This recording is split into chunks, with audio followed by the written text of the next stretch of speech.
జిల్లాలో ధాన్యం సేకరణ వేగవంతం చేయాలని జిల్లా కలెక్టర్ తేజస్ నందలాల్ పవార్ తెలిపారు.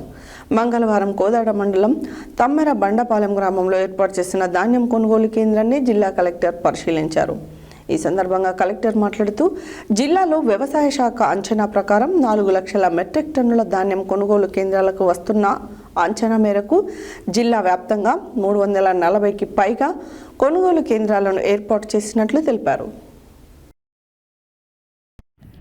జిల్లాలో ధాన్యం సేకరణ వేగవంతం చేయాలని జిల్లా కలెక్టర్ తేజస్ నందలాల్ పవార్ తెలిపారు.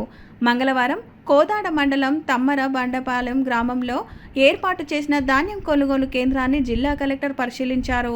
ఈ సందర్భంగా కలెక్టర్ మాట్లాడుతూ జిల్లాలో వ్యవసాయ శాఖ అంచనా ప్రకారం 4 లక్షల మెట్రిక్ టన్నుల ధాన్యం కొనుగోలు కేంద్రాలకు వస్తున్న అంచనా మేరకు జిల్లా వ్యాప్తంగా 340కి పైగా కొనుగోలు కేంద్రాలను ఏర్పాటు చేసినట్లు తెలిపారు.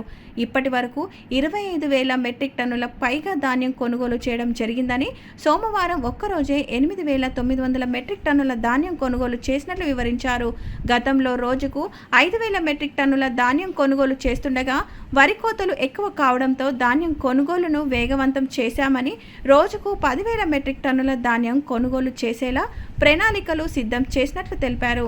ధాన్యం కొనుగోలు కేంద్రాలలో రైతులకు అన్ని మౌలిక వసతులతో పాటు తేమ కొలిచే యంత్రాలు, టెర్రలిఫెన్లు ఏర్పాటు చేసినట్లు వివరించారు. ధాన్యం కొనుగోలు చేసిన వెంటనే ధాన్యాన్ని మిల్లులకు తరలించాలని సెంటర్ నిర్వాహకులు ఆదేశించారు. లోడింగ్ చేసిన ధాన్యాన్ని మిల్లులలో వేగంగా అన్లోడ్ చేసి తిరిగి కొనుగోలు కేంద్రాలను వచ్చేలా ఆదేశాలు ఇచ్చామన్నారు.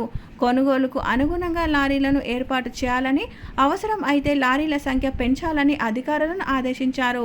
ఎండ తీవ్రతను దృష్టిలో పెట్టుకొని ఉదయం సమయంలోనే ధాన్యాన్ని కొనుగోలు చేసేలా ఆదేశాలు ఇచ్చామని, అదేవిధంగా ప్రతి కొనుగోలు కేంద్రాలలో నీడ, తాగునీటి సౌకర్యం, ఓఆర్ఎస్లను అందుబాటులో ఉంచినట్లు తెలిపారు.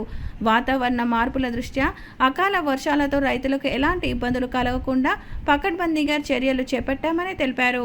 కార్యక్రమాల్లో ఆర్డీఓ సత్యనారాయణ, తహసీల్దార్ వాజిద్ అలీ, వ్యవసాయ శాఖ అధికారులు, రైతులు తదితరులు పాల్గొన్నారు.